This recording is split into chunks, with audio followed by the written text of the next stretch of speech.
Pick one thing. Those words feel like kryptonite to any multi-passionate entrepreneur. I mean, if you're wired to work that way, great. Be relentless in your pursuit of doing just one thing and be the best you can be at that thing. But what if you're not wired that way? What if you're a fusion creative or neurodivergent or anyone else who needs to have multiple irons in the fire? Yes, I said need. Multi-passionate people pursue multiple interests because they can't not do it. I mean, really, you think we want to be this way? But I say don't fight it. If you're a multi-passionate creative, this episode shows you how to put those amazing talents to good use for you. Cue the fancy intro music. It's time to unleash your star power and own your dreams without selling your soul. It's time for some creative freedom. I'm Lisa Robbin Young, and I'm a creative entrepreneur just like you. I'm also a business coach, helping people across the creative spectrum make great money doing what they love. If you're done with being the world's best kept secret and ready to shine like the star you are, creative freedom is for you. Let's get started. Right off the bat, I want to remind you that this is a judgment-free zone. So whatever anyone else has said in the past about your inability to stay focused on just one thing, put it down. And let's start understanding and embracing your multi-passionate nature. It's time to celebrate the fact that you've got a wide range of interests and talents. Your multi-passionate nature can stem from a variety of sources. Neurodivergence is a common reason that folks chase multiple rabbits, as they say. Maybe it was a learned survival skill from when you were young. I know that's true for me. Maybe you just did one thing for a very long time and then decided you wanted to try something new that you fell in love with, so now you do both. Or maybe you just feel like you've always been this way. Whatever the reason, your multi-passionate nature is a gift that allows you to see things from a lot of different angles. Can that be a pain in the butt and cause you to overthink things sometimes? Okay, a lot of times? Sure. But when you start to lean into this special feature of yours, you'll recognize what a gift it can be. While there are multi-passionates across the creative spectrum, fusion creatives make up a good portion of them. Fusions represent! Incidentally, if you're not clear about your creative type, hop on over to my website and take the free assessment.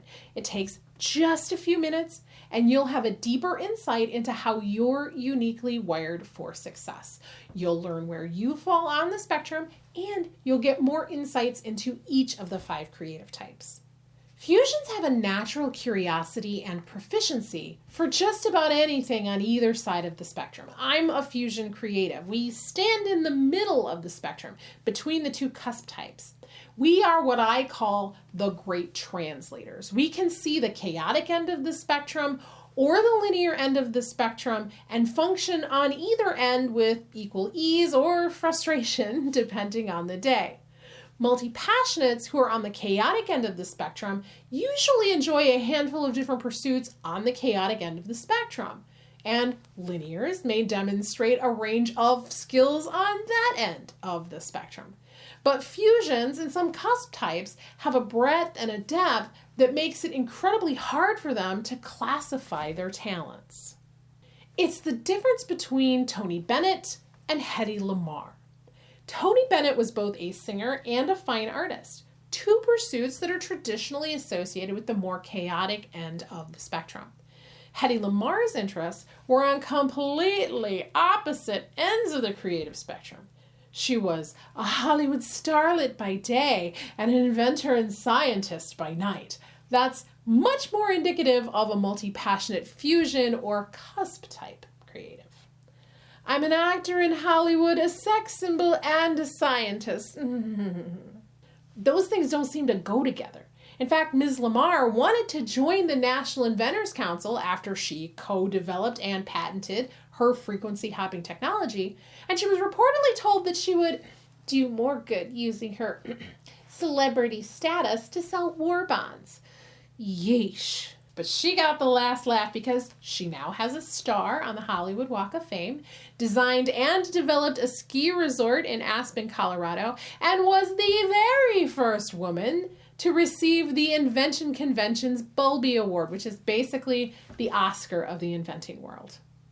And while every project she undertook wasn't a success, she still managed to make millions of dollars.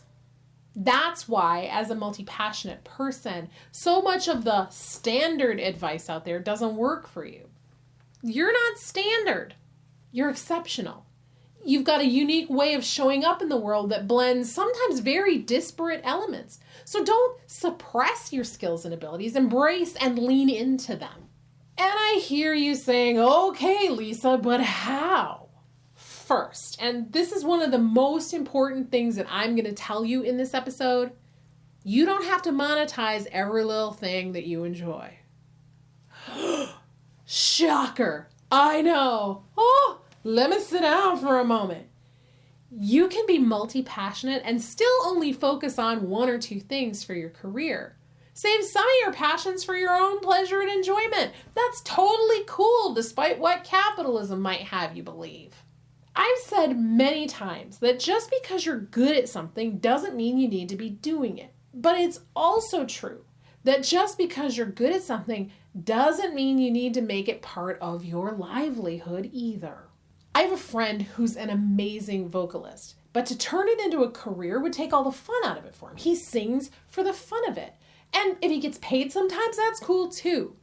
But his mortgage doesn't depend on booking a gig every week. And if you're down to monetize it all, then work it. This is your business and you get to make it what you want it to be. How about a car wash and pet wash? I've seen those.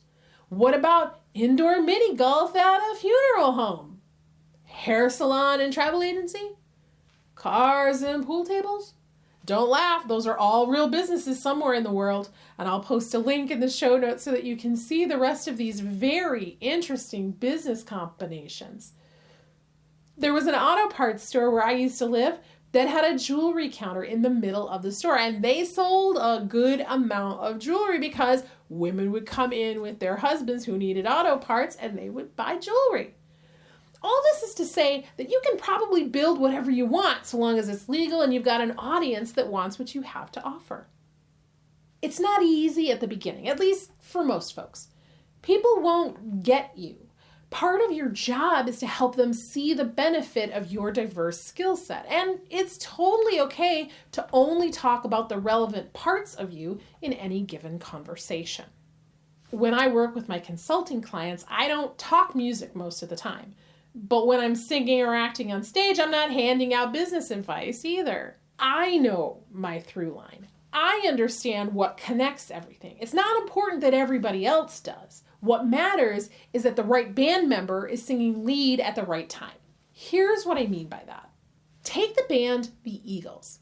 Each member of that band is a superstar in their own right, but only one person sings lead at a time. They're not all trying to step all over each other and sing lead on every single song. No. They all have their own songs to sing, and they sing them exquisitely. And then when they're not singing lead, they sing harmony to support whoever else is singing lead on the next song. That's how it works for multi-passionates as well. You'll spin one plate and focus on one project for a while until it's time to put your attention somewhere else. Does this mean that it can take longer for you to be successful? Well, it depends on your definition of success. If success means being able to do all the things you love, then you're on the right track. If it means making millions and billions of dollars, well, that might come a bit more slowly, but it depends on other factors, like your available resources and your capacity to show up for multiple projects, among many other things. In my experience, multi-passionates who stay the course on whatever it is they're passionate about have just as much opportunity for financial success as anyone else, sometimes more, because of their ability to cross-pollinate ideas. It was precisely because Hedy Lamarr was an actress that she met George, the composer of avant-garde film music, and that led them to invent the frequency hopping spread spectrum technology for the Navy that's still in use today. It wasn't all sunshine and rainbows either. Hedy Lamarr's patent expired before the technology was ever put to use, but she still got hers when she sold her interest in the patent for an undisclosed sum of cold, hard cash. When you have multiple passions or pursue diverse interests, it's only normal to want to share some of that in your brand story. There are a lot of business coaches in the world, but most of them aren't bringing you business-related music parodies with music videos to go along with them. I couldn't not share my love of music. And it acts like a sorting hat in a way because people that don't get it or don't like it keep on scrolling, while my raving fans stop, pay attention, and then find me to learn more. So you don't have to include everything all the time. Start by identifying the core themes that tie your passions together. What common threads run through all your various interests? These themes will form the foundation of your brand narrative. I do a lot of things, but the core themes of my work come down to the can-do inspiration and the how-to education, the strategy, the capacity that help people, myself included, go after their dreams, what really matters to them, and take center stage in their life and work. Hedy Lamarr's core themes were innovation, creativity, and resilience.